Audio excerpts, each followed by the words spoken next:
I saw one guy in like a gilet once, like a hat, like exactly the same as you, like all like gear, but just nothing on his legs. I was just going to say, I've seen the same guy. And he had a massive like, weapon. I was like hiking boots and socks, like, sort of.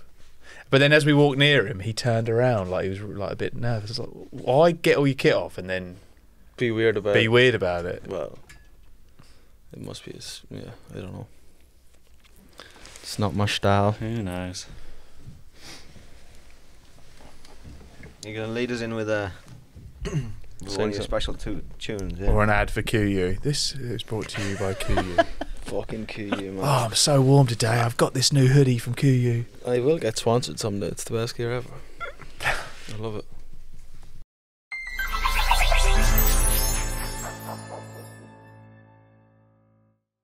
So today, we're going to do Confessions of an Arborist 2020 podcast.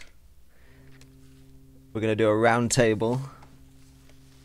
Basically, we're all going to say as many things as we can, one by one, so we'll take it in turns, of like what we did, what we fucked up, then like close calls that could have really gone south.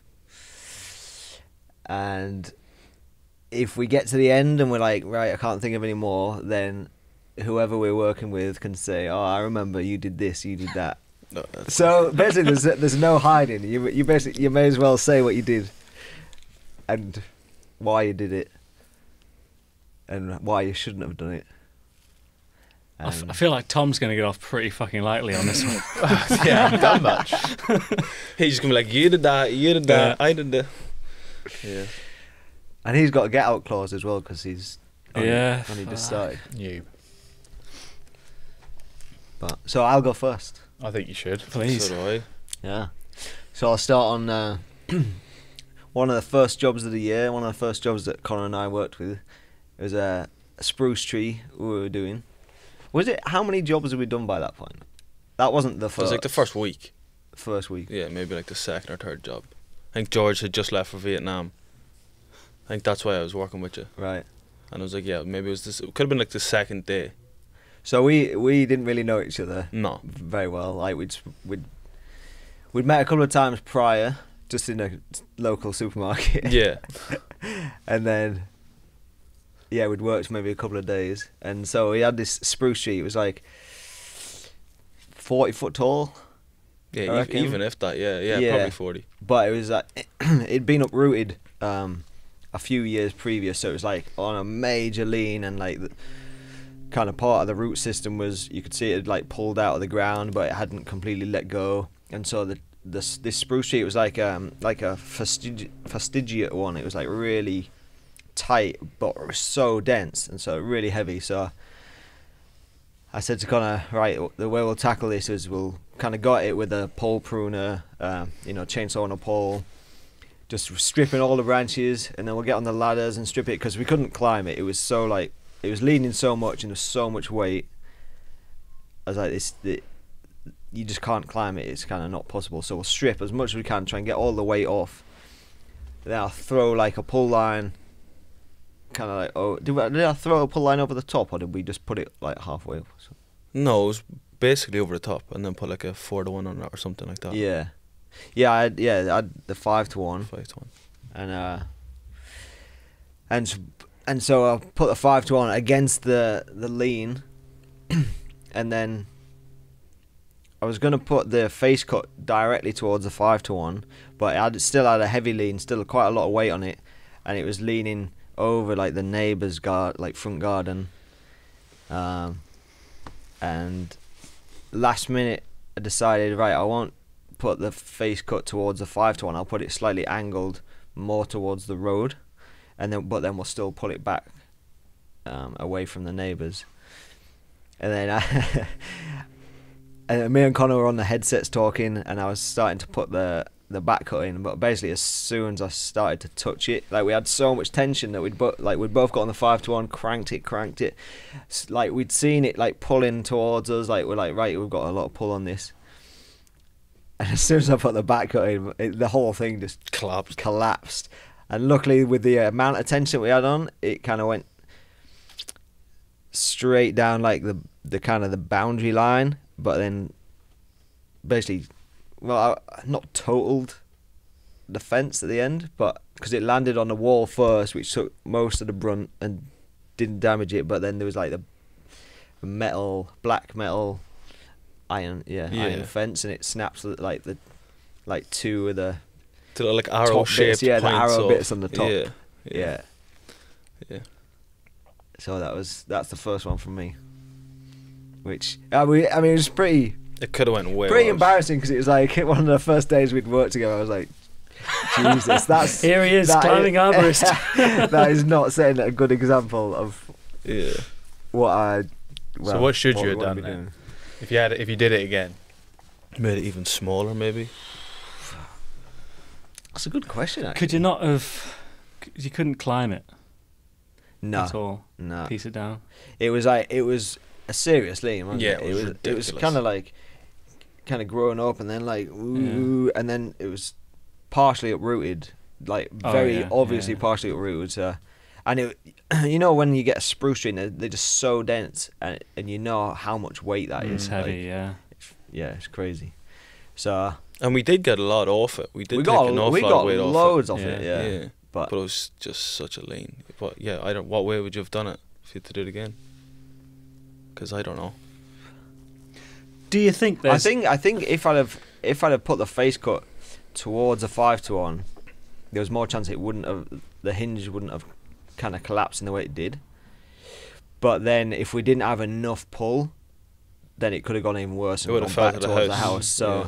I don't know which would have happened in that. Do you think there's many jobs, or have you ever had any jobs where you just have to say to the client, "Look, the only way we can do this is by damaging something"? Or do you think there's always a way? I mean, I've definitely said that before about like people's shrubs and things, but that's Yeah. usually when I can tell that they're not really into gardening and it looks like they don't care about those shrubs, and so I'll say it as like put out the feelers if they, and most of the time they're like, oh no, I don't care about that. Yeah. What? Go on. Yeah, go on. Well, what we could have done was just what you've rented a couple of times, is just use a cherry picker Oh yeah, yeah. and just get alongside it, and obviously Yeah. piece it down nice and small that way, and then. But Yeah. I mean, the tree wasn't like imposing and huge, so you probably thought we would get it over. Yeah, I definitely thought we'd get it over, so I priced it in such a way, thinking we would just do it as, you know, just two guys, Yeah. chipper. Pull it If over. I'd have known then about like, you know, getting in like a, I mean, we wouldn't have even got a cherry picker in unless we'd have drived across the front garden. I don't Yeah. think. True. But then, yeah, I suppose then we wouldn't have got the job. Yeah. Which is not a bad thing, because if something goes wrong, then it cancels out the job anyway, doesn't it? Yeah. But you probably need just a massive bucket truck and drive up onto the sidewalk, and you might have reached it. Yeah. But I don't have a massitive bucket truck. Yeah. So. Yeah. It was only very minor as well what happened to the fence, but obviously it could have been. The damage was although the damage was minor, if they'd have actually like come back to me and be like, you need to fix this, it probably wouldn't have been a cheap fix, No. because it was like an all one piece like Nice iron fence. fence. Yeah. Antique. Yeah. Luckily, the fence was like a little yew hedge that kind of was starting to grow through the hedge. Yeah. I mean, it's The through the fence. fence. Yeah. Yeah. So, Lucky escape. right. Who's next? George? We'll have to take it as like the experienced guys. We should go first. and Yeah, that's lead the fine. way. So we're just doing 2020. Yeah, man. You don't want to be going back further than that. We'll be here all day. I know, yeah. I had a good year, really.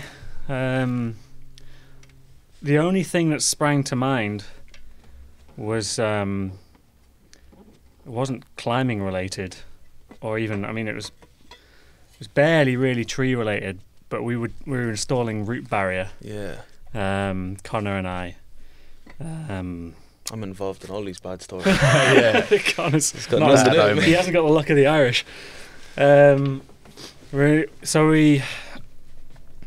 We installing root barrier down the side of this property, where roots from cottonwoods quite far away had been lifting some of their sort of paving at the back, and we dug a trench, sort of 2.5 feet, 2 foot deep, something like that. We worked all morning digging out the trench all along the side, and I was going along just checking the depth before we put the barrier in, and a couple of bits were just not quite deep enough, and so we've been digging the trench, snipping these roots with the loppers as we've gone through. There's one bit it's taken the level down a little bit more, and I see this root coming across what I thought was a root. So I quickly scraped it clear, got the loppers, snipped it. Turns out it was the gas main. Scariest moment of my life. Scariest moment, yeah. One of the scariest moments of my life. And yeah. What? So when you snipped the gas main, what was the first thing that happened? First thing that happened was just a full-on blast of gas in my face, effectively. Me gasping for breath in panic, inhaling gas. I should say that gas main over here, at least, I don't know what they're like in other countries, it's the first time I've seen one, is like basically an orange hose pipe. Not very well protected, and very, very, very easy to get through with a pair of loppers, and we did a nice and very rooty like as well. Cut. Oh man, it looked just like a cedar root. Yeah, because it would have been there for like years. A darkish orange pipe covered in soil for years or whatever. It looked like a cedar root, and cut clean through it. So Conor's out the back, so I leg it out the back to tell Conor what's happened, to tell him get away. We hopped the fence. We both hopped the fence. Call 911 as we're going round,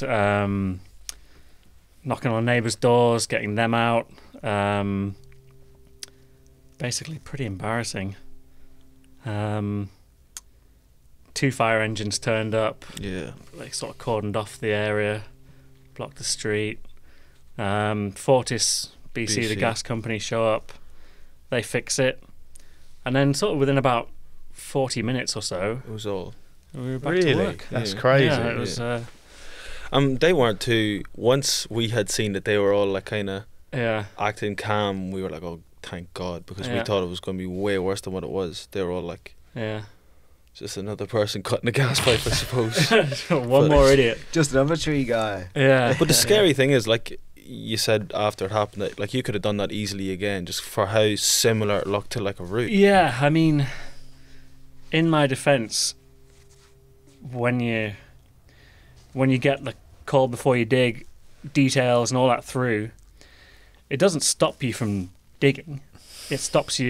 You think, well, okay, in these areas, I won't use machinery. I'll just dig carefully, and that's What we done. exactly what we're doing. It's just and sometimes they're not even really accurate. They're not like not bob on like where it's supposed to be. If you've ever read one, I mean, it's a line on a bit of paper on a plan. Yeah. I mean, Like it'll give you an approximate depth, but that can mean anything. Exactly. And you kept like reiterating, right? We have to be diligent. Make sure to even like check the roots with your nail, just checking. We were being so careful. I was so glad that I did it and not you. Yeah, I 'Cause would have hopped the flipped. fence and kept running to Ireland. I wouldn't have came back. Mate, imagine, right? Because how easy would that have been? That could have been Conor. Yeah. Imagine what you would have thought if Conor had done it. Like, Oh man. because it wouldn't have been you that's done it. You're not there thinking, oh, you're probably thinking, oh, well, I wouldn't have done that. Yeah.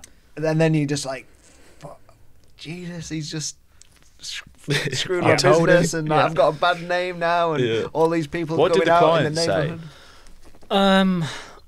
Everyone was pretty good about it, really. He did get his phone out, start filming me as the inspector was kind of giving me a bit of a talking to. And that was about as bad as it got. So yeah, can't complain. Everyone was good. Like the fire brigade were excellent. The Fortis BC guys were sound. Yeah. The inspector was cool. The inspector actually said something. He said, because I was talking to him about, how it happened and the depth of it and whatever. And he goes, oh, they're supposed to be buried at a certain depth, but sometimes we just put them above all the other cables. Yeah. Because this happens so often. So, read into that what you will, but Yeah. So now, because that's happened to you once, yeah. what do you do, if anything, different? If you do, like, say, if you're stump grinding. I refuse all root barrier jobs. Basically, I'll never do it again. It was hard work but as surely, well. so, but if you stump grind though, yeah. A stump grind, yeah. So what's the difference? Honestly, I think if the stump's over a gas line, you just don't touch it or graze it to maybe just below grade. Yeah. I think that's all. I wouldn't approach it. I wouldn't try and get near it. I wouldn't even try and hand dig near it with that experience. Like, put the fear because of God in you. when it comes to hand digging, you're still effectively swinging a pick if you're hitting rocks, and or you're using a shovel with a bit of force. You're not getting down there with a little trowel to dig a 50-foot trench. Yeah. Or whatever. Imagine if you were a smoker and you had like a fag in the mouth. That's what we said. Yeah, that's what we said. Straight after. Jesus. Imagine if he's like just leaning over, fag. Yeah. Oh. Yeah. I mean, all kinds of things could have It's happened. possible. Yeah. Yeah, like, cause digging a trench or proper going out with an axe, like, would have been more force to just with a pair of loppers, like, so easily could have just, I don't know how we missed it in the first place with the axe, or with the pick. Who knows? Yeah, it's definitely a story I'll remember forever, though. It was crazy. It was absolutely mad. Your heart went up to about 200 beats per minute. Yeah, but it's funny. Like at that point, when you're just like, I have shat the bed so hard, you've got no choice but to just kind of try and make the best of it. At that point, you're just like, well, there's no point in being trying to hide, stressed or I mean, you are stressed, but there's no point in trying to be pissed off or like just being angry at yourself. You're like, right, well, you just gotta try and make the best of it now. Yeah, once it's happened, it's happened. You just have to deal with the situation. Yeah, it's one of those things like things people do things like all of us will do things, and then afterwards you're always like, why did I do that? I knew, like, something stupid, like, and it's worse when when those things happen and you've already had the thought, should I do this? It's probably gonna not go well, and then you do something and the exact thing happens what you'd thought of, and you just kick yourself for like hours, like, why did I do that when I knew that was going to happen anyway? Alright, Quail, you're up. Right. So mine was it tulip? Were the two tulip trees? Two small tulip trees. We were having like a super easy day. What did we do first? It wasn't. Oh, it was just doing some raising on that big cedar, which was easy enough. Got that done quicker than we expected. Driving out to Richmond, seeing the two small little tulip trees in a car park, we were like, right, okay, we've got plenty of time. This is super easy. They were both. One was really dead, and one wasn't. Like, it was like dying. It was maybe like 50% dead or whatever. So got there, sat down, had our lunch and stuff like that. Was relaxed because of how like easy the job was going to be. Got the first tree down in maybe like 10 minutes because it was only small, nothing major, and got it cleaned up. And then I got into the second tree, and it was just a car park, and they had it all like cordoned off for us except for behind the tree there was one car parked, and we didn't even think about it because it It was right under it though. Like there was a big limb. Well, not a big limb. Sorry, there was a big branch over it. Yeah, but I mean, I was still like that branch. I just silkied off. It was fine. No like worries or anything like that.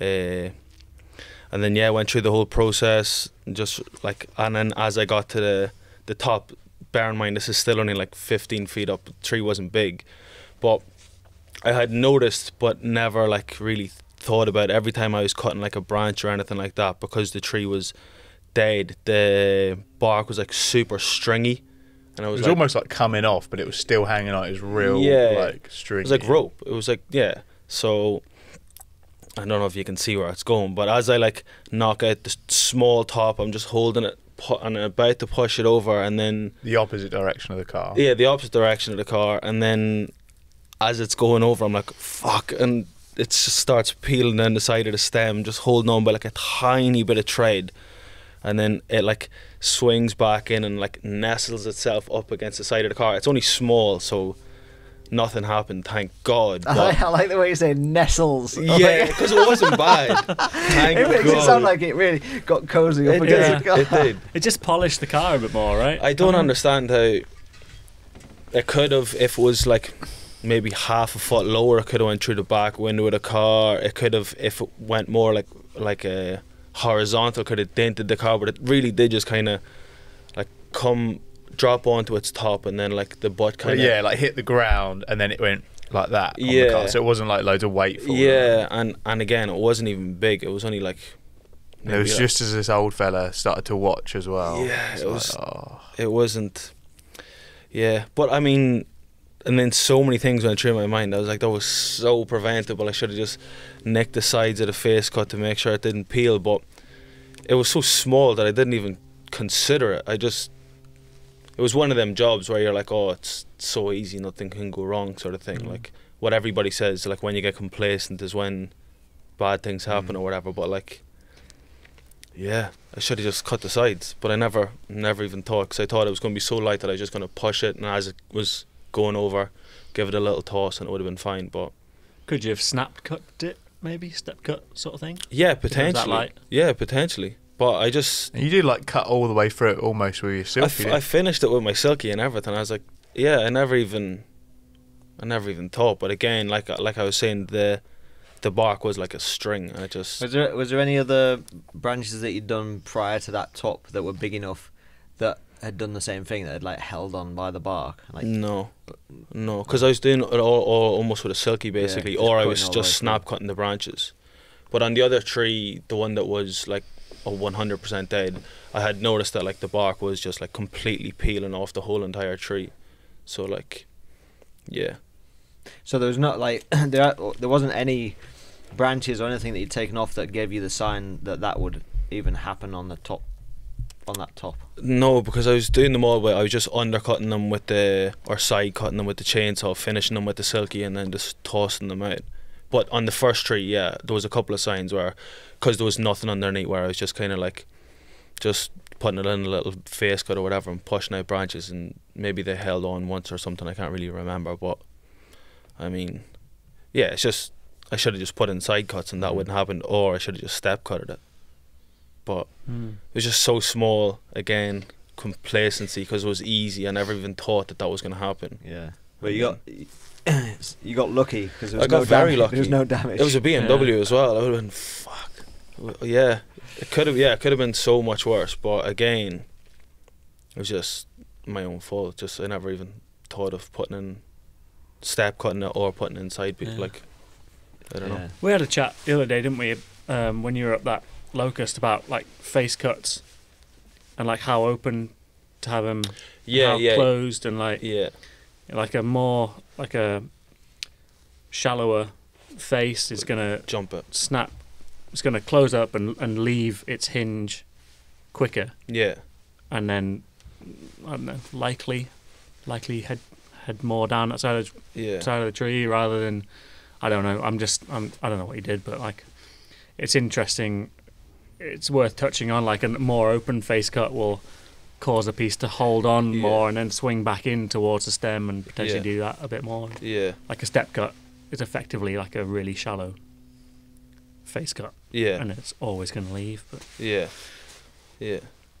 I never even thought of that either. Yeah, maybe I just put in like a proper face coat, which I shouldn't have. I should have just put in a shallow face coat, or again, because it was so light, just snap cutted it.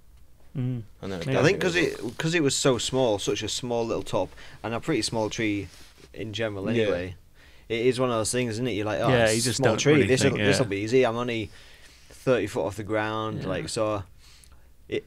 Whereas like if you were up the top of like a 80-foot tree, but the top was still the same size, because you're in a bigger tree, you're higher up, you're just like so much more aware, and it doesn't feel like, oh, this is easy. It's you have all those elements of, even though it's the same size top, you just take so much more care about doing precaution, it. Yeah. That was my own. And then he was so annoyed with himself, like, which is good. Like, you were so pissed off with yourself. Like, you called me later that day. Actually, no, your missus called my missus and said, Can Dan call Conor on her phone? Yeah. And I was like, what? What's going on here? And then you're like, yeah, so something I've got to tell you about today's job. I was like, what? And then you told me that whole story, and I was like, what's happened to your phone? And you're like, oh, I smashed my phone. Like, not out of anger, but just out of like, you were fumbling, all flustered, and so it's just one of those things that you. It was in the process of ringing it as well. I smashed it as well. I was like, had so much stuff. I had like a bag, a camel back. I was holding my boots, and then I tried to ring you and smashed the phone. And I was like, fuck, just throw me in the water. This is ridiculous. But yeah, it was good. Good learning experience. Yeah, good one. Tommy boy, you're up. Long list. Yeah. Well, he's just gonna start saying stuff we did. Yeah. I suppose for me, what have I done? If you just want one, I suppose like nicking the lanyard with your silky. Whose lanyard? Dan's. Good. Just sort of like stuff you sort of probably mistakes you tend to make when you first start out, something like that. Don't know, maybe, and take. Go on, you got to give us a bit of a background. Oh, there's not a lot to it, is there? For when you cut the lanyard. It was my first ever climb. Dan was just like, be really careful with your silky, because even though you think you're being careful, and I was like, I've got about halfway up. I was like, I've got this. This is quite good. This is easy. And then complacency set in, and I think I was using my left hand as well, which felt a bit weird. And then just to follow through. It's probably not even complacency, is it? It's just it's your first time. Exactly. Yeah. You probably weren't complacent at all. You probably just gripped. Yeah. You definitely weren't complacent. You were like, I hadn't had that happen. You were like ultra alert the entire day, and you probably went home and you were absolutely exhausted, but not physically, like mentally exhausted, because there's so many things going on. Yeah, it's your first climb. But I've noticed though, like all these learning processes, when you make like a mistake, it really sort of, obviously I'm probably going to make that mistake again in the future, I'm sure it will, but now I am more aware of it. Like, I'll always have that it angled or a certain way, so that always try to just minimize that happen again. Do you know what I mean? Like, just trying to be always really aware of it. So in hindsight, it was probably not a good thing, but doing like if you make sure you do a three-stage step cut, or do a step cut, I think that almost eliminates the risk of sort of following through. Especially when you've got a slightly duller silky, like when you're just doing the one cut and going through, and when it's small stuff though, surely doing a step cut would be like complete. Yeah. Like if it's just all small stuff, like on a big cypress, like epicomics or little stuff. Yeah. The tree itself, and in that situation, and the job we were doing. Like, I wouldn't have done that step cuts on any of those branches, because it's like dead Lawson cypress tree. Most of the branches are like I don't know, this big, but you've got like 1,000 cuts to make throughout the day to get the tree down, and it's almost like if you've got like a sharp silky, it's almost like 1 or 2 strokes and you're through every branch, wasn't it? Yeah. That is worth mentioning though, because obviously I'm new to this, like hadn't really ever thought about that. Yeah, if you do a step cut, that's almost like minimises chance for bigger ones, I guess. Yeah. Or like the one you showed me, where you just do loads of little undercuts with your chainsaw and then just silky finish them off with the silky. That's a wicked technique for so efficient. for on branches that are a bit bigger, where you feel like you do need to use a chainsaw, but you want to be efficient and you don't want to keep picking up your saw and then putting it down, and do everything that you can reach an undercut and then finish off with your handsaw so you can hold the branches. So much better. But like Tom said, like I'd said to you, you be really careful with your with your handsaw, because you'll nick your lanyard. It was miles away when I did it as well. And you said it's good that what happened, there was no like consequences to it. You hit the lanyard, but you didn't go through it. You didn't cut through the core or anything like that. And so because you did that, it's like that will really like stick in your head now. Whereas no matter how many times I say something, it might make you more aware, but it's never gonna ingrain itself as much as when you have something like that happen, that you're then like, oh god, that can happen, that will happen if I don't kind of change the way I do things and stuff. Good stuff. Yeah. Back to you, Dan. All right. Next one. Round 2. This one, must have been this year, because I was working with Conor again. Fuck's sake. Me every time. I know, but this isn't your one. This is my one. Yeah. Don't try and claim this as your accident. So we're pruning a horse chestnut tree, and we're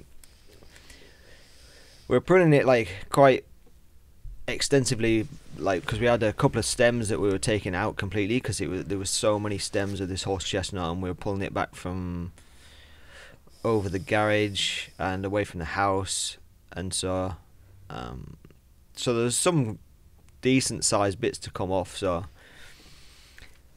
I'd set up a rigging system to rig off like the bigger stuff, the wood, just to make things easier, because then we had to get it over a fence as well. And the half of the horse chestnut tree was over the top of a garage, and so I was rigging most of the stuff down into the garden, weren't we?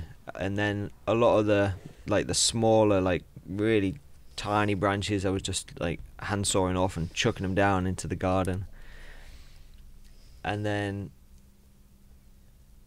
there was one branch I did. It was pretty small branch, and obviously I wasn't rigging the small branches. I was rigging off like the bits of stem, maybe with the branches attached, or the bigger branches. But all the small stuff, I was just like chucking it out. And I don't know. Was it windy that day? Yeah. The wind did pick up. Right. So that's why this happened. And so I pruned off a small branch and I chucked it down towards where Conor was, and the wind obviously caught it, or I don't know. And as the branch like span around to go like butt first, it caught the gutter. The garage was brand new as well. The garage was brand new, and the gutter was just like pristine white, straight lines all the way along. It was I don't know what it was. Was it aluminium maybe? Or I'm not sure. Know. But it was just like crisp, and it put this tiny little dent in it. And the homeowners obviously just had, the house was pretty new. The garage, it seemed like maybe had been built a few years after the house, and so it was like the garage was like immaculate, and the house was pretty new anyway. And they just seemed like they kept everything like pristine all around their house. All the shrub beds were like pristine and everything. And they were watching us all day, and they made us coffee at lunch, and they were like really nice. And then it came to the end of the day, and they were like, "You've done a marvelous job. We saw how you were taking everything down, and you were like, you're lowering the branches down on ropes and stuff, and we're like so impressed. And she said, but, and I was like, oh God. And she was like, there's a little bit of a dent in the gutter. I was like, yeah. I'm gonna. I said I was gonna. I'm gonna try and like see if I can sort that out for you, and if I can't, then we'll get somebody in and straighten it out or replace it or something. And as soon as I got up on the step ladder to try and see if it was possible to like bend back into shape, it's just like it was made out of stuff where you kind of try and bend it, and then you just put another like thumbprint in, and you bend another bit, and it's just all like it ends up like being just rippled along. So even though I could get like the major dent out, it was just turned into this like concertina guttering effect, and nice. I was just like, there's no chance. The gutter was like eye level with their kitchen as well, so instead of just staring out, I've been like, oh, that doesn't look good. Staring straight at the dent. Yeah. So you have to buy a new gutter. I think that's so. I basically never heard from them again, but they never paid me. But the gutter was definitely going to cost what the job cost, because by the time you got a man in, and then you got replace the gutter in, and then you got the labour, and I was thinking on the day, I was just like, oh God, this day was just. It's just a write-off. Yeah, you said that straight after. You're like, that's that job done fine. Yeah. That sucks, doesn't it? But then, do you know what? That was one of the first times where I'd had, like, since I've been running my company, I've had something go wrong, and I realised, right, as soon as it's happened, like we were saying before, that what's done is done. I can't change what I've done.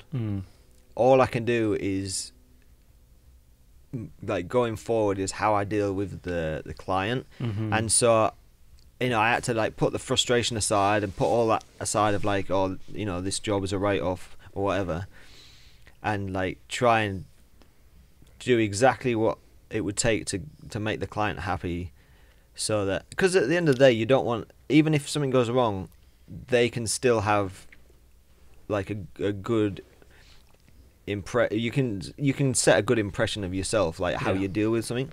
So I was like, I just don't want them to badmouth me or my company, or like give me a bad review online, and because that has a lasting effect. So I just thought, I'll deal with this the best I possibly can, and hopefully it all works out. And so yeah. I never chased them for any money, because I never got a bill from them to repair the gutter. So I was like, well, that sounds fair enough. Just pretend it never happened. Yeah, exactly. Just wipe that one out. How would you have done it differently then? I mean, it sounds like one of those ones that it's so unfortunate. It was it was unfortunate, but I have to take responsibility for it. And there was a couple that were close as well.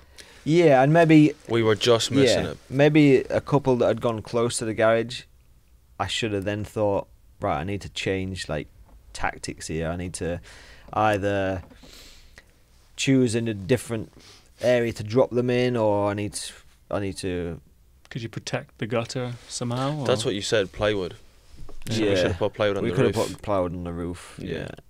And actually, it was quite a long time since then, but I do carry like 4 sheets of ply on the truck now, and we don't use them that often, but there have been a couple of times where they've actually come in really handy. Yeah. And it just, so definitely would have, putting ply on the garage roof, that would have been the easiest thing, because there was only like a section of maybe 4 or 5 foot where they were ever going to land, if they did land on the garage. So that would have been, that would definitely, that'd be what I do now. Yeah. I didn't have any plywood on the truck at the time, but that's definitely how I'd approach it now, I think. Plywood's so handy, isn't it? Like, so simple and so handy. I often think we should put it out when we're sort of dragging branches and stuff down the side of a house and just scraping it down. Yeah. Scraping down the white It is one of those things as well. Like it just sits on your truck. Okay, like you have to buy it once upon a time, but you've always got it on you. Like, do you know what I mean? It's no drama to have it, and then you've always got it for exactly those things. It's actually it came in really handy that other cypress tree that you took down. It was like probably the third removal that you did, where there was that little shed quite near below. Or it was like the guy's workout room, wasn't it? And then while you were getting kind of... Because it had glass in the door, didn't it? Yeah, it had a glass door. And while you were getting set up for going up the tree, I was like, well, I've got time while Tom, puts his gear on and gets himself sorted out. So it was almost something that if I'd have jumped up the tree, I wouldn't have got the plywood off because I'd have just been wanting to get up the tree and get on with the job. Whereas because you were doing it, I kind of let you sort yourself out, and I was like, right, what can I do in the meantime? I was like, oh, maybe I'll grab the plywood. And then that meant that you didn't have to really worry about where you were dropping the branches, and they were hitting that like vine maple that was underneath, like which was kind of making branches go this way and that way. And there was like a couple that kind of bounced and like sprung into the plyboard, and I was like, that really makes sense to have it there. Because if the plyboard wasn't there, you'd have probably been more careful, and then you'd have probably taken longer because you were like, you didn't want to hit the glass door, and so you were like feeding branches down. But having the plyboard there meant it didn't matter. You could kind of drop it wherever it went. So yeah, top tip: carry plyboard. Always. Yeah. Don't think I don't know. Oh, come on. Oh, come on. You haven't just had one. Honestly, close call. I can't think of anything else. So we've got property damage, we've got climbing, gear, cutting or failure, or spurring your ropes, or dropping logs on somebody's patio, or there's got to be something in there. Can you think of anything, Connor? To be honest, like, and you mentioned that because Tom went up that tree for yours, and you had a chance to sort of think about everything else. What we've been doing this year is Connor's been doing almost all the climbing, and I've been the guy sort of just taking care of everything else. Yeah. So for me personally, there's been much less risk. I've been less exposed to sort of screw-ups in the canopy sort of thing. And also, these guys know how paranoid I am on the job site anyway, and I just, I've been sort of fielding everything else, and we've had a really good year in terms of that. I honestly can't think of anything. I can think of one, but it's not from this year. That's from when I first started working with you. So well, maybe you escapes that one. Yeah. You think you got to say it now?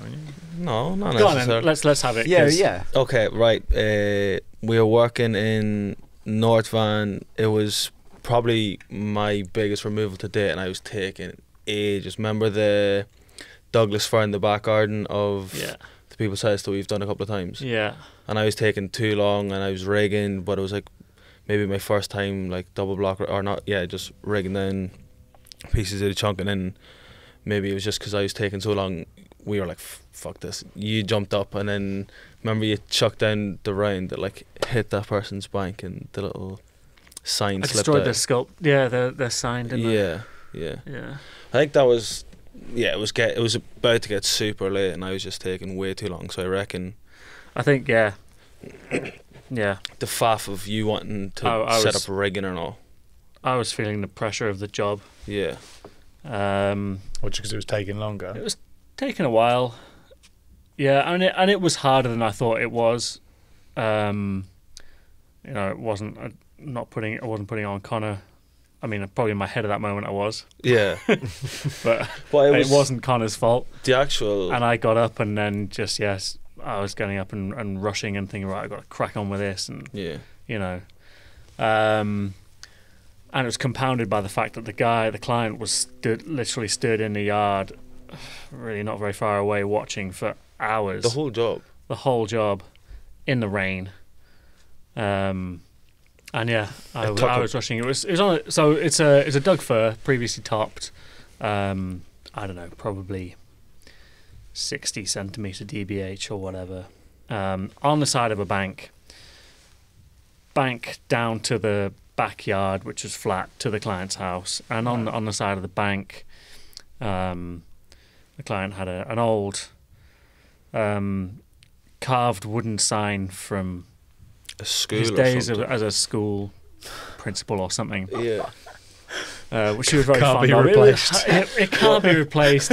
He was very fond of it, but it was rotted, rotten to shit. The thing that was holding it in the bank was like other stakes of wood that were completely rotted, and the bank was like loose as well. Yeah. Like we were already like kind of making little mini fucking like earth falls and like from walking up and down the side of it, and yeah.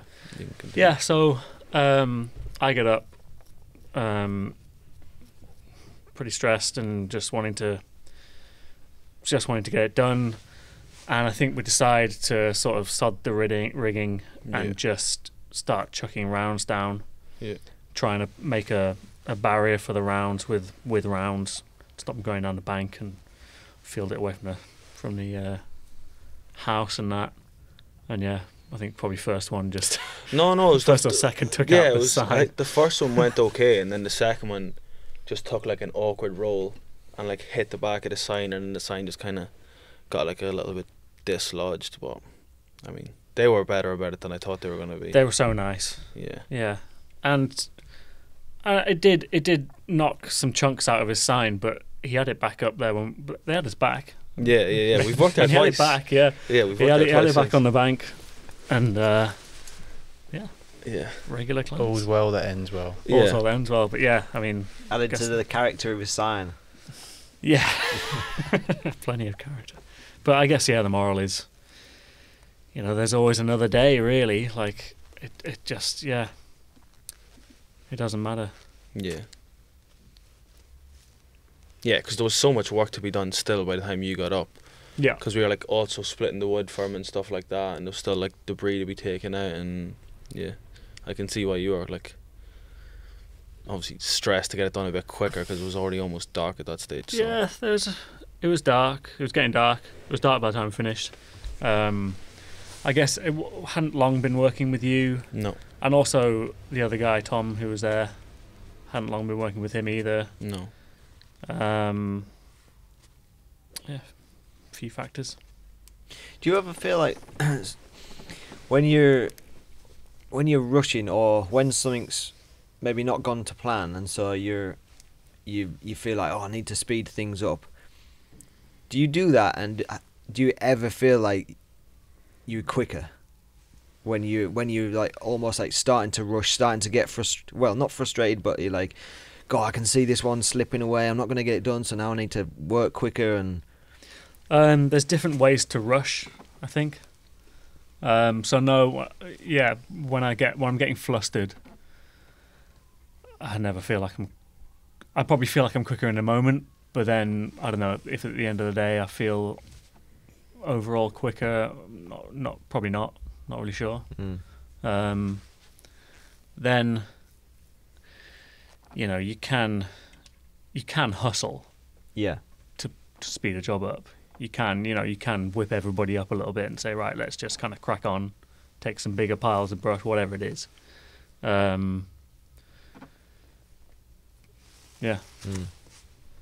Because I always find, I don't always find, I'm getting better now, and I have to tell myself this all the time, is that when, say we're doing a job and I'm like, right, this is 1 day job, I book it in for a day, there's like there's two of us, and the rest of I'm booked up with work for the next 3 weeks in advance, so I'm like, this has to get done today. And say actually recently, Tom and I did one, and it's like December, so it's getting dark, like 4:15 or something, and it was like an overcast day, so it's already gloomy anyway. and on days like that, it's been taking years, and I'm really like, I have to tell myself not to try and rush when I feel like things aren't going well, because I always find the more I rush, I just end up like doing stupid stuff. Like, say you want to grab a rake and you need to rake a pile, and so I'll rush, grab a rake, and then run back to the garden and rake something, and then I'm like, oh, I forgot the tarp, go and get the tarp, come back, and then I'm like, oh, I forgot the shovel, go back, and that's like 3 trips that I've made where. Whereas if I wasn't rushing, I would have grabbed everything in one go, and like because I wouldn't have had this like pressure that I'm putting on myself.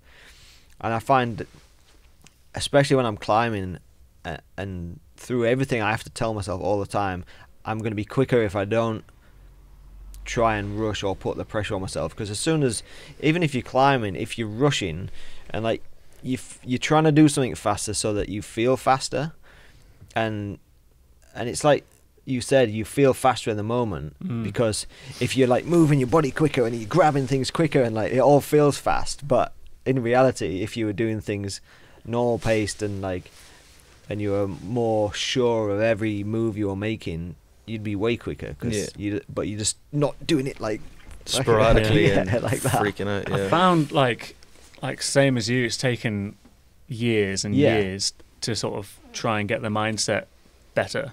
I definitely found it's been better this year. I found like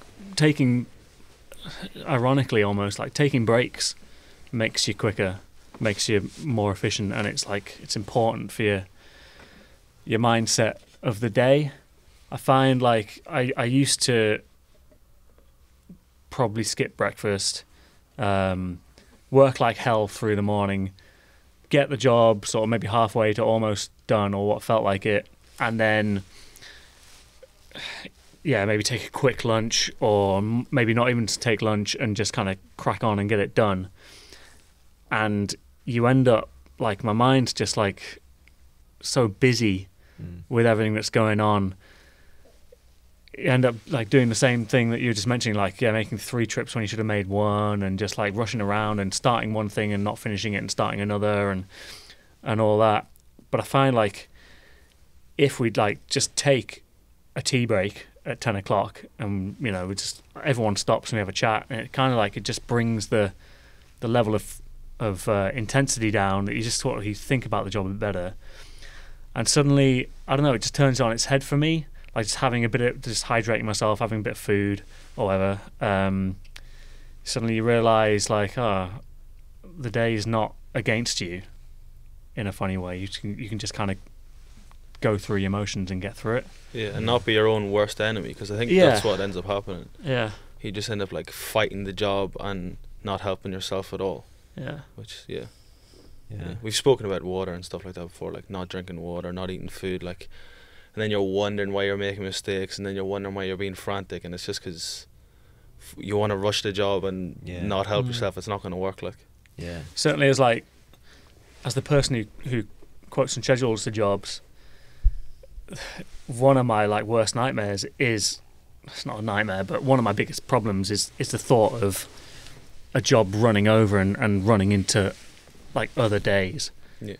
Because you're normally booked up like 2, maybe 3 weeks ahead, and you just don't, unless you use your weekends, you don't have the time, and sometimes you don't want to lose the margin on the job for hiring people to come in for additional time, sort of thing. So you've that plays on your mind, but it's easier in the summer with the hours, the daylight.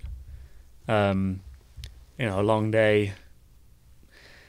Usually, we'll finish at what, 2:30, 3, 4. It's around that sort of margin. And in the summer, if you're having a long day, if I've bid the job poorly, it's maybe an extra hour and a half. Yeah, you can stick 2 hours if it's bad. It doesn't, it really doesn't matter that much. You don't want to do it all the time. Yeah, obviously. That's still fine. But in the winter, if you haven't bid the job well, you're kind of screwed unless you got a lot of lighting. Yeah. So I have a good one from us too. that probably went unnoticed. Oh, yeah. Here we go. Well, it's The goods. It's He was going to call you about it, but his phone broke. it's tree work related, but not like in the field. It was, remember, we were just hooking up the chipper, and you put the jockey wheel on, and obviously I'm the one driving, so I should always check everything.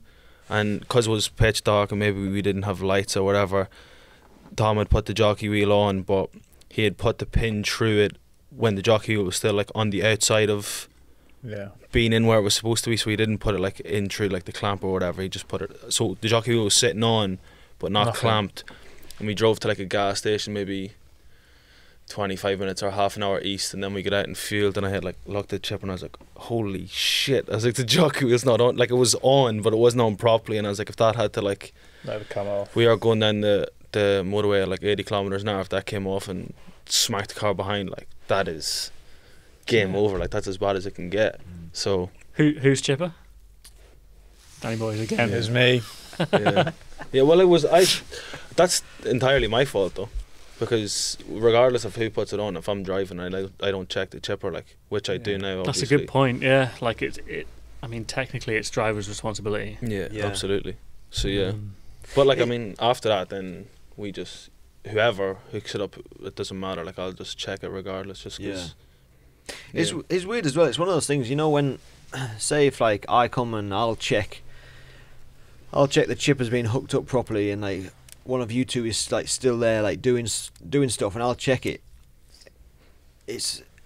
I don't ever feel like if ever anybody double checks something that somebody else has done, you should never feel like, oh, that person's checking up on me or something. It's just like, the more people that check something, like, the better off we're going to be, because it's like more eyeballs on it. But a lot of the time, especially for you, Tom, like, because you're fairly new, you might think, oh, Dan's checking on me, or Connor's checking on me, or George is checking on me. Like, with anything that you do, like either hooking a chipper on or like getting the saws like fueled up or whatever, it's one of those things that if we all like double check everything, then there's going to be less like mistakes or things to go wrong. Yeah, and it was as well, like you say, it is good, but like, it was completely valid like the first few like weeks, months, and then I started driving the chip on my own, putting it on myself and then driving without anyone there. And I think I drove back once and I hadn't put the chipper on properly, and I'd driven quite far on like quite a fast road, and it wasn't on properly. Could have easily come off, and then I got back and you were like, that's not. I was just like, fuck. Again, now I double check everything because of that. But so we got away with one, but I once, like, a good few years ago now, drove off from the yard without the chipper. Completely, like, drove to the job, got out of the truck. Oh fuck, I haven't got the chipper. So you couldn't have checked it. Drove then, back. could you? Pretty embarrassing. It's like, George, your bike, Yeah, forgot the chipper. I've got a better one than that, actually. So back in the UK, when I used to run my company, we had 3 chippers that were all pretty much the same. They were like those. They were the Entech chippers, so the ones before it turned to Timberwolf. They used to say "chip it" on the side, and they were yellow. So we had 3 of them. Showing his age here. Yeah. We had 3 of those, and one of them, something had gone wrong with it, like, pretty seriously, that we had to take it to the place that like specialises in them, which was in Birmingham, and we were based in West London, so it was like a 2.5 hour drive or something. And so I went to like set off really early, so I went to the yard at like 5, and I don't know what happened, because the day before I'd like got everything ready, knowing that I was leaving early to go and take this chipper. But when like our yard, we had to move a truck, open like the containers, then the chippers wouldn't be in the container, and then put the truck back. And there's quite a lot of a process to get the chipper out, because like the crime was so rife where we were, so it had to be like real secure. So anyway, I got all the trucks out, parked everything back up again, set off, and I was like an hour and a half, 2 hours into the drive, and then the guys had got to the yard to start work, and I got a phone call off like the guy I ran the business with, and he's like, "So, are you like near Birmingham?" I was like, "Yeah," and he's like, "You've taken the wrong chipper." So I drove like 2 hours with the wrong chipper, so I had to drive back 2 hours, then I had to get the right one, and then drive back again to like get it on. Oh man! To deliver it that same day. 8 hours of driving for a mistake. It's a nightmare. Yeah, my dear. Any other ones? Did you do yours? Well, I did. Did one for me, cheers, mate. Oh yeah, you did like a. Can we nominate now? Can we nominate? You did a team one. I suppose me again. Take my hand off the saw when I was blocking down or piecing down stem, and there was a fence underneath, and one started to go, and I took my hand off the saw to grab it. So I'd say probably that's another mistake, a near miss. I've got. You've reminded me, Tom. I've got one. It's not an individual incident, but something I feel compelled to mention in the presence of climbing arborist. And I've started. It's a bad one actually. Like I've started one-handing every now and again with a chainsaw, which is just something I've slipped into. Not habitually one-handing, like. Before you crucify me, Dan. I'm staring, shaking my head. Oh man, it's like the teacher at school or your daddy, and they're just really disappointed. Yeah. It's more when you're at the chipper angry. and stuff like that, though, isn't it? It's not like even though it's bad or whatever. It's not like when you're climbing. It's more when you're at like the chipper and. I've done it a couple of times climbing. Oh. Yeah, maybe that's fine. I don't know. Oh. Even Connor's disappointed. I feel like I'm in confession now. Yeah, that's what it is. Forgive me, Dan, for I've sinned.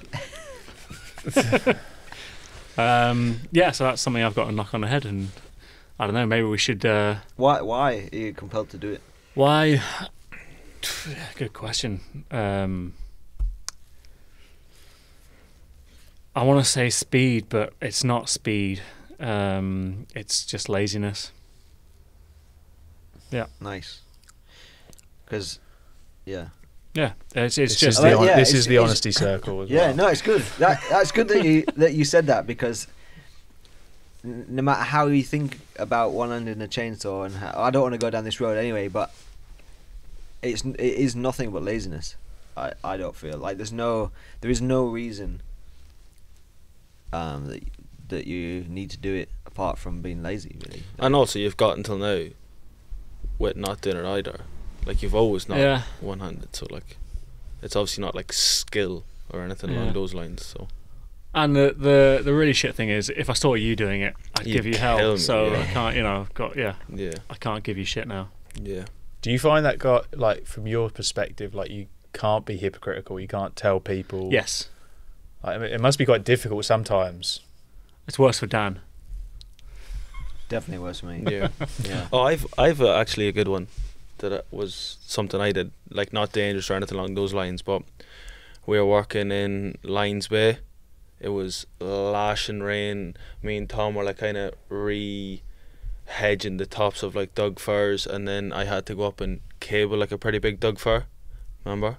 Yeah, it was only like the other week. Yeah, remember your cable? Oh yeah. Absolutely soaked. And it was pouring down rain. Didn't wear my waterproofs. I was freezing, and obviously like cabling's quite like slow going. We were like shouting down, me and George like communicating to each other, and I was like faffing around up in the tree and just almost maybe like, yeah, I was just so cold and not obviously not confused, but just making silly decisions. And George sends me up the wire cutters and the clampers at the same time, and God only knows what I was doing, but I was supposed to clamp the crimps, and I got the wire cutter and just cut straight through the whole thing and had to redo the whole entire cable job. And I was just like, oh, I was cursing, like I was freaking out. You were up in the cursing? Tree. Yeah, well, I was just soaking one up in the tree. I was like losing my mind, and then I was like, and I was on the headset to Tom, and Tom was like shouting over to George, I think he's after doing something wrong, because I was freaking. But yeah, just if someone had to see the look on my face when I just like so easily went through the whole entire cable job. Oh, it was I terrible. heard oh no. Yeah. Oh no. Yeah, it was so bad. What is interesting though is like George being on the ground, obviously a job's gone a bit awry, not great. But it's like, how do you deal with it without losing your rag, which you didn't. You could At tell all. Yes. you both of you like were pissed off, but like it's happened. And how do we get it done? Do you know what I mean? I think that was like commendable to like sometimes just bite your tongue, and you were. I think once you sort of got it, because you were only up there like another 5-10 minutes, if that. Yeah. And you were like, yeah, right, yeah, just talking him through it. And I think like it all went. Yeah, that has to come from experience, because I would have lost a head. I would have lost my shit with you. And there's probably a lot of other last year. Yeah. I think it's probably a lot of other managers that maybe would have as well. Like you, like, do you know what I mean? Like got a bit angry and didn't, because that wouldn't have helped the matter, because he was already pissed off. Yeah, doesn't help. But like, yeah, that I think that is something that kind of comes with experience. And I certainly would have. I think if it was even only just last year, I would have. Yeah. Been visibly more pissed off and giving you shit about it. But you can't give someone shit really whilst they're in the tree trying to get the job done. Yeah, it just doesn't help, does it? Yeah. Yeah. But yeah, it was just cold, wet, feeling sorry for myself, and just made a bad decision. Well, not a bad decision. It was just ridiculous. Used the wrong tool. But yeah. What an idiot. It was so bad. But it ended up alright, thank God. It was fine. He used the right tool, but just for the wrong job. Too early in the tree. The right tool for the wrong job. Yeah. That was fine, thank God. No more confessions. I got one more actually. We were all three of us were working, and Tom had taken down that little birch tree, and then so Tom had got down on the ground, and he was taking his gear off like 4 or 5 foot away from the tree, and the stem was about 8 foot tall, and so I grabbed a saw and I was just blocking down into firewood the rest of the stem. But I think the top one, like, I cut all the way through rather than doing like a step cut, and Tom was like 5 foot away from me, and it just like the log, because it was like firewood size, and it was less than a foot diameter, wasn't it, I think, and it just kind of like spun off the chainsaw like towards Tom, but it was like a log, and it like only just missed him. I was like, well, I didn't even know what happened. Something hit the chainsaw hanging on my side or something, and then I heard you going, "Sorry, you're right," and I'm like turning around like, what's just happened? I was just like, man, why did I do that? That's just ridiculous. But we all survived. Yeah, lived to tell the tale. Here today. All right, I got let me just pull this up. Oh, I got a question from Hank's Tree Service. He said, so this is for all, all of you. Do you ever get nervous when working from heights? If so, what do you do? Georgie, do you still get nervous? Yeah. In what situation? I guess I get nervous. I think there's always a little bit of nerves, and it just depends on the tree as to how much nerves. I think the bigger the tree, the taller the tree, and the more exposed you are, the more nervous I get. So if I'm ascending a big Douglas fir, for instance, and your line is such that you're not particularly close to the stem, you're just kind of in mid-air for, I don't know, we've done a couple where we've had to climb sort of 100 feet or more of just clear rope before you get to the canopy. And that always, because you've only got one tying point, there's no, what do you call it, duplication or whatever. you've only got one time point. Quite often you're base tied and you're pretty sure you've got a good shot, but you know, if you've shot sort of 150 feet into a tree, 120 feet, whatever, you can't always be sure of what you're over. You can tell it's pretty central, and you can tell you've captured a whole bunch, but you don't know if you're going to go for a little ride if you're over a dead stub or something. So I get nervous then. I get nervous spurring up tall trees when I want to get up there pretty quick, and I'll just have my flip line. I won't sort of tie in twice. I'll have two flip lines or whatever to spur up. I'll just have the one. I'll just get up as quick as possible, as smooth as possible, whatever you want to say. So I guess it's when I'm exposed and I'm only tied in once, makes me nervous. Yeah. And what do? Try and get Conor to do it, really. I'll head on up. What do? I just focus on the job, I think. I just go really sort of basic step by step. Just like one task at a time. So be that like, okay, ascend to the canopy to tie in twice or whatever. Just do that. Just focus on doing that.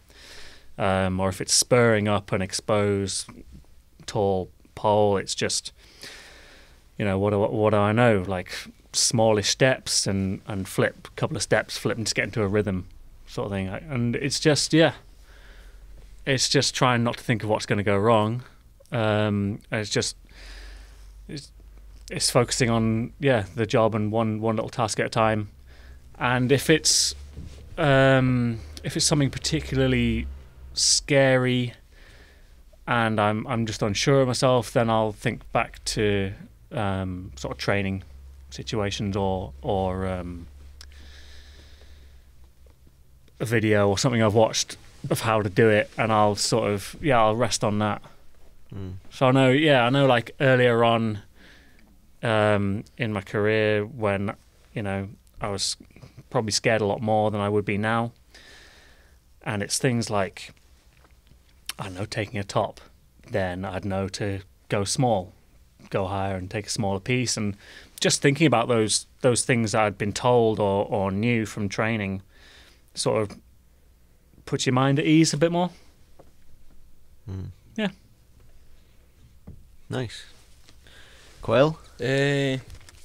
Well, being on like an exposed pole or whatever and having nothing underneath is when I'd be at like my most nervousness, I should say, and I just try think of what I've been taught. Usually I've like one of you's on the ground, so like I always like, maybe ask for questions or maybe sometimes reassurance, or like I think even like sometimes if I'm worried about going higher or whatever, I'll always just shout down and be like, what do you think if I have a bit of a higher tie-in point or whatever, just to make sure. So I got that advantage of having used for the most part, but I just think of my training, and regardless of what I'm doing, if it's safe, then I shouldn't be too nervous. But again, the exposure still kind of makes me a little bit nervous, but I just try breathe and make sure all's alright, be safe. But I suppose there's been a few jobs where we've been together and there's been no Dan or George, and it's either been like a little bit of a sketchy tree or a dead tree where you're more, because Dan's not there to say it's fine. That's not real heights though. If your mum was asking about height, it's no, but there's been some where you don't want to go any higher on a dead tree. Yeah, true. Yeah, because you're unsure of it. Yeah, definitely. Yeah, and in that regard, I just. And then we're like, Dan's looked at it, and then we find out he hasn't. He only looked at half the tree. Street View, Google Street View quote. It was a drive-by quote. Yeah. So in that situation, then I just try do whatever I know is as safe as possible, and also ask you as well, just to see what you think. But just don't do anything you're not sure of, I suppose would be what I would say, and relax. And what about you, Tom? Because obviously you're like brand new to this. So, is it Well, do you feel nervous from the get-go, like as soon as you start getting up into the tree, or do you not? I don't know. The second time I ever climbed was when went up that big Doug Fir with you, George, in Lions Bay. How high did we go up? It's pretty big. Probably 70 feet. Yeah, 80 feet. When maybe? I did that, that was.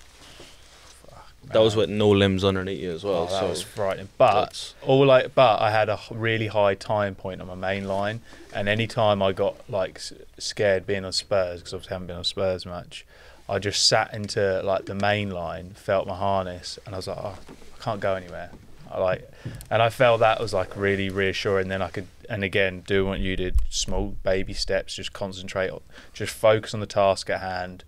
And I found that you almost I had to keep refocusing as I was going up. But it was such a big tree, or for me it was such a big tree, even once you get like 20 feet off the ground, it sort of didn't make a difference. Once I'd gone past that height, it was still like pretty, like, do you know what I mean? It started to be a bit frightening. But on the other, all the ones I've done with you, nothing's been that big, and I felt quite comfortable. Only maybe once where it was a cypress, and you've taken all the branches off, and you're right at the top,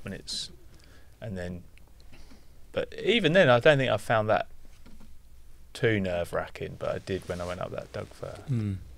When it's a question of heights and feeling nervous, or exposure and not having any branches below you, I find that looking out to the horizon helps for some strange reason.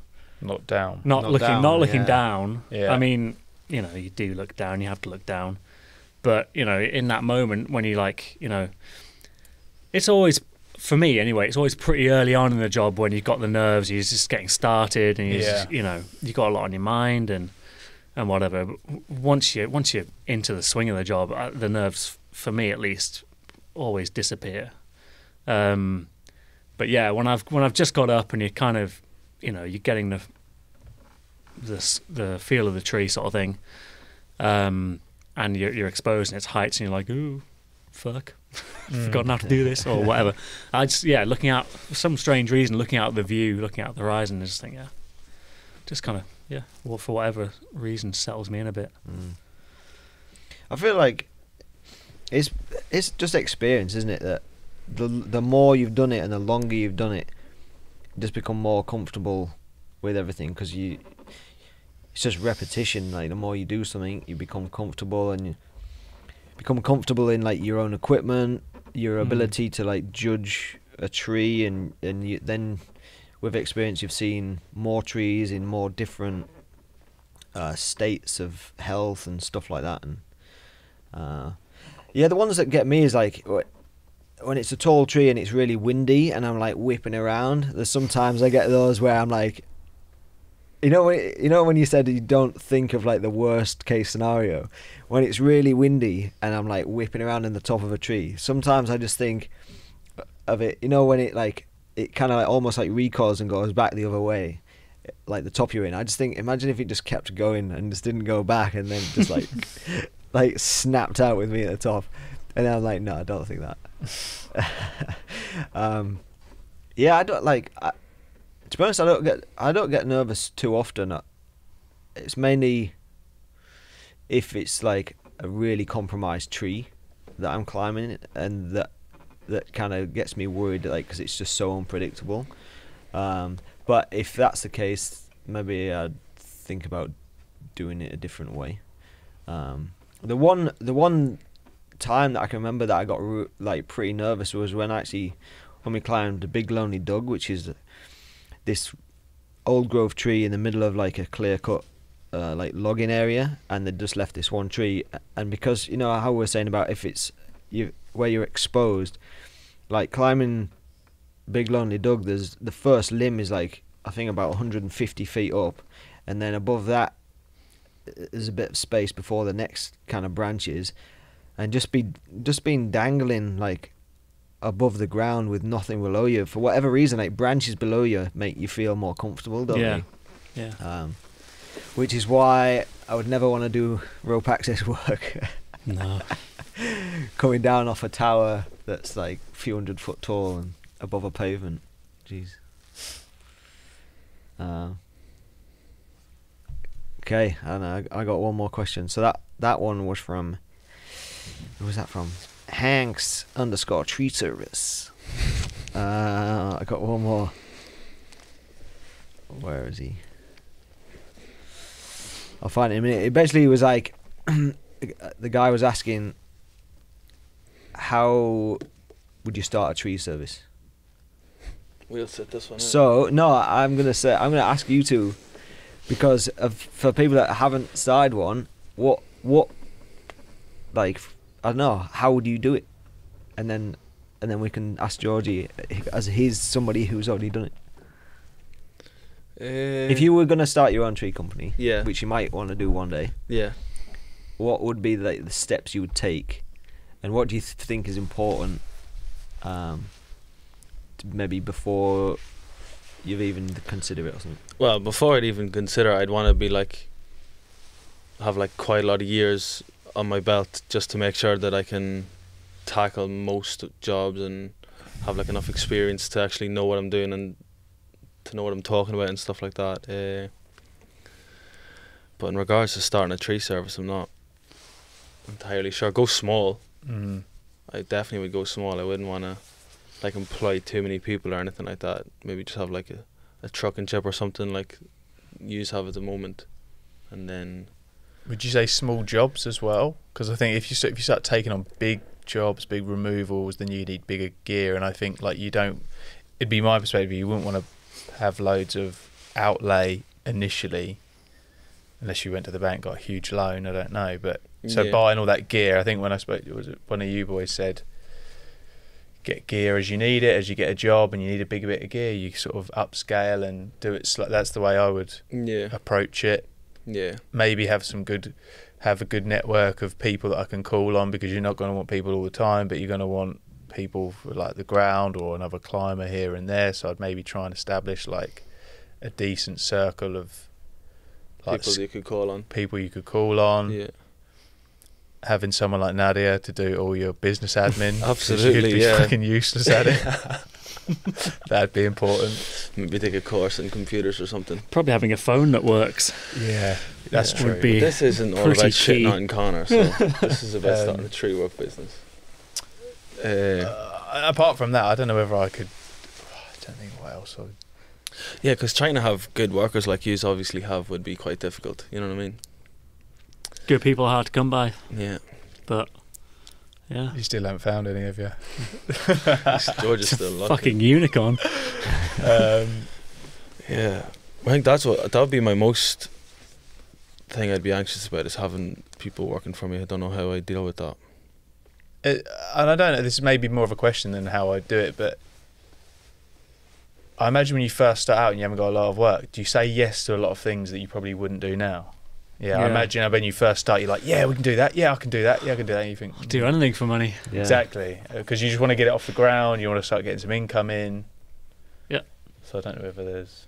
Yeah. Yeah. Absolutely. I would say, I would go and bid everything that I got the opportunity to. I would drive all over the place. Go like, I'd drive like an hour and a half to go and do a quote. Like in traffic, maybe not like, like as a crow flies kind of thing, but that's probably essential starting a business though. Like you have to put in that graft. Yeah, like I suppose if you're not doing, if you haven't got like a full calendar, and you're not working every day anyway, then you've got the time to go and do the quotes that. Whereas now, like, if we have to work anywhere outside of Vancouver, most of the time, like when I'm really busy, I just say, "Oh, sorry, I don't work out of Vancouver." Yeah. And then when things start to slow down and I have more time, I might be more willing to like go and do a quote further afield. Or if I'm already out that way, I might do a quote further afield. But yeah, I suppose that comes with time. Because if you said that from the get go, you would never get any work. You'd never get any work. Yeah, you'd be screwed. Yeah. And then like the busier you get, I think the more that you've. When I first started, so the way I did it was I worked for a company and then I left and became like a contractor. So I would climb for other people, and did you use your own gear? Yeah, climbing gear? I had all my own gear, and then slowly I would like get the odd little. I'd get the odd little job here and there, like through like friends or you know, my wife's colleagues or whatever, and I started doing a little bit here and there. And then I was just like, well, I'm contracting. If I get a chipper, I have like a small truck that I could chip into, and so I could start getting my own little jobs here and there, but I'll still contract. So there was never like a day where I'm like, right, now I'm working for myself, because I was contracting, and then I'd maybe say like I'd get a job, so I'd be like, right, on Thursday I'm doing my own job, and then I'm contracting for the rest of the week, and then a month later I'd get another job, and I'd be like, wicked, and now so I booked that in, and it was just a real slow process until I had enough work that I didn't need to contract for anybody else. And then for me it was trying to figure out how to price work, how much my business needed to make, because then you realize it's not just. So when I was working for a company, I was getting paid, you know, like say $30 an hour, but then that's like you aren't doing anything else. You're just working for them, and then you have no other fees you got to pay, anything like that. Whereas like as soon as you start running a business, you've got so many different costs and like maintenance costs and insurance costs and all these things. It took me about a year and a half to realize how much I needed to charge and like feel like I like nailed it on the head. Like for the first year and a half, I was undercutting myself like way too much. I was like charging way too little, and then when you get those clients like calling you like 3 years later and be like, oh, can you come and do my tree or my hedge that you did 3 years ago, and then you look at what you charged them, you're like, how do I tell this person politely that it's going to be like 3 times as much, or I don't want to do it? But yeah, But I imagine though, as a business owner, you almost have to go through that learning process, don't you? I reckon so. Yeah, It's very easy to sort of, you know, start a business or run a business and lose money. Yeah. Like if you're not careful, if you're not, don't try and be smart about it, there's so much to pay for. Yeah. Especially having machinery and insurances and you know, because I bet a lot of time, like you'll do a quote and they'll be like, "Oh, that's horrendous! Like, where are you getting that price from?" Like, they see us turn up, we're only there like say a few hours, we're gone, but they don't see that. Like, obviously, it's not our gear, but like, we had to go out, pick the chipper, the truck, the yard space, like the time as well, before and after job, like. So I suppose it must be difficult to price all that into the job. Yeah, and you can never explain to the clients why you're charging so much, because they don't want to hear the fact that your insurance is expensive, the fact that you paid, you know, however many thousand for a truck and a chipper and all the chainsaws and maintenance. They don't want to hear that. They just want to know why you're charging them like $1,200 when they think their mate could do it for $300 or something. Yeah, like it's yeah. But I'd say if I was starting a business, I suppose to get work in the first place, you maybe have to go in cheap, or maybe not what you think is cheap, but you'll realise it's cheap. Yeah, I'd agree with that. Yeah, and then you end up charging about 5 times more than what you thought when you first started out. Yeah, once you've been around the block a couple of times, you don't know really if you're making. You have an idea of what you're making, but yeah, until you've done a couple of years and you know the cycles of your business, you know what the seasons are like, and you know what you have a better idea of what your tax bills are going to be and what your overall wage overheads are going to be and everything else, and you know you've seen what usually goes wrong with the kit in a year, and you can get a picture of it. It's difficult to build up a picture of what your overheads are.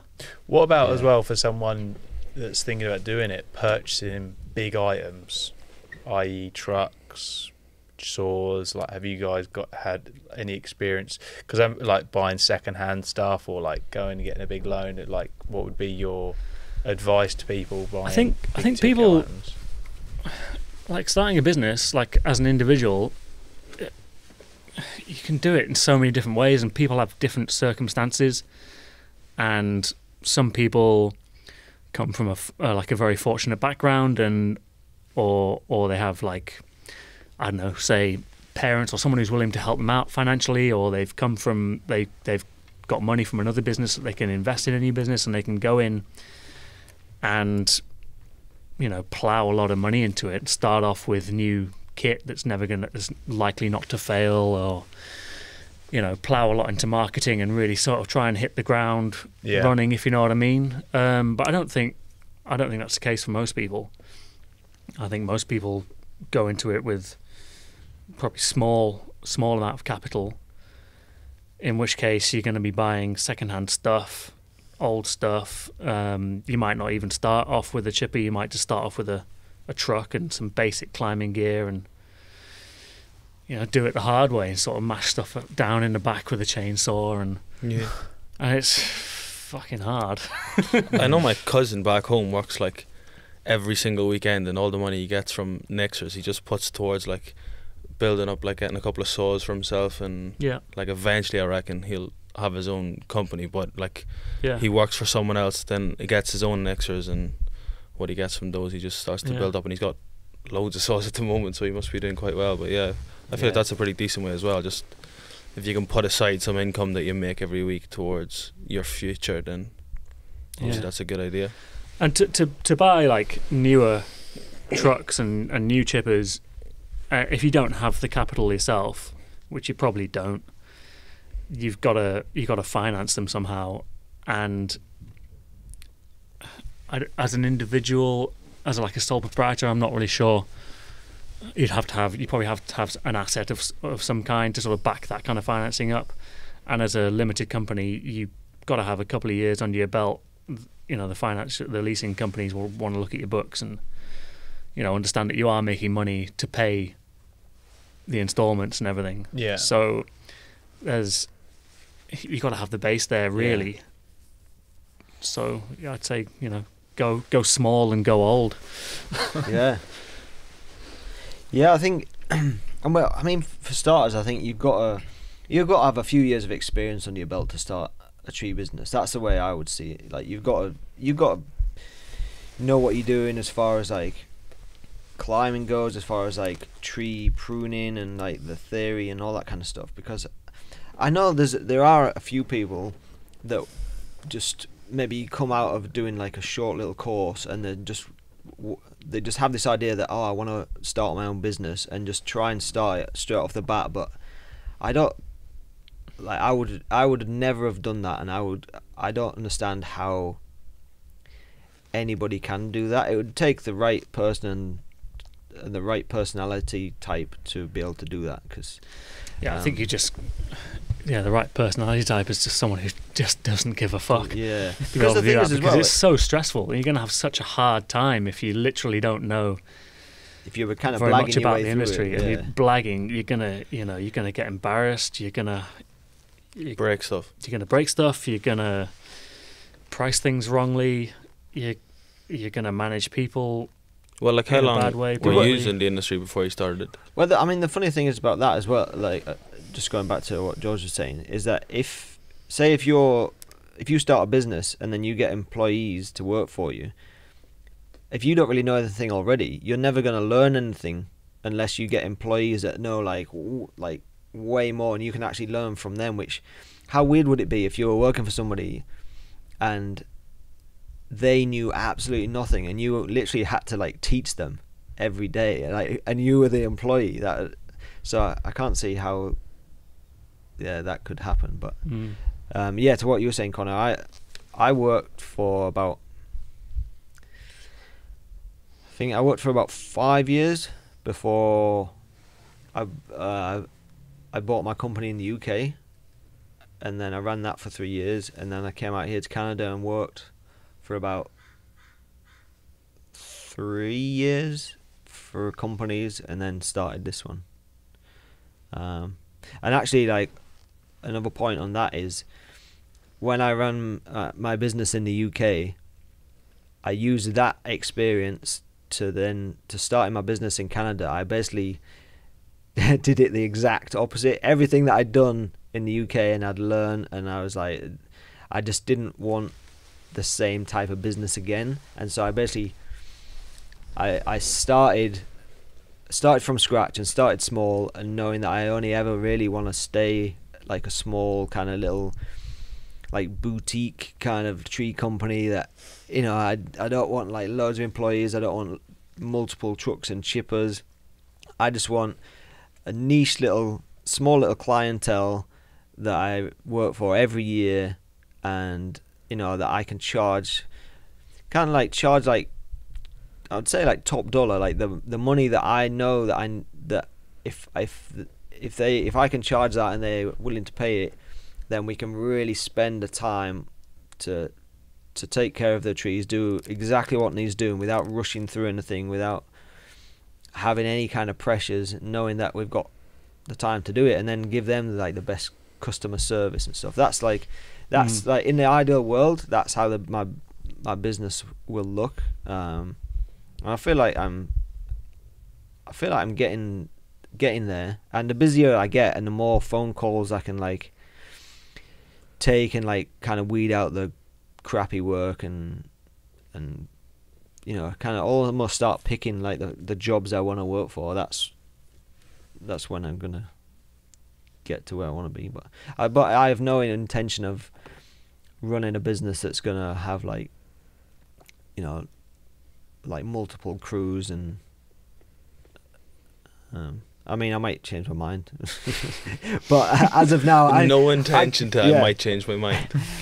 But as of now, I kind of want the easy life. I don't want a stressful life, and I get stressed quite easy, and especially when it comes to like admin and stuff. Yeah. I just hate paperwork. I hate organization of like stuff. So if I had to organize like 4 or 5 different crews of people going out every day, and then like taking phone calls from like different crews saying, oh, we've broke this, we've damaged this, Mrs. Smith wants to do this, like, which is definitely what would happen as well. Yeah. You'd guaranteed, if you had like 5 or 6 crews, you'd get 1 or 2 phone calls a day with somebody saying something that you didn't really want to hear, or like your chipper's broken down, your truck's broken down, and like, man, nightmare. Yeah, I don't want that. No, not about that life. Exactly the same story, I think. Like, yeah, just want to be small, simple, no stress. Yeah.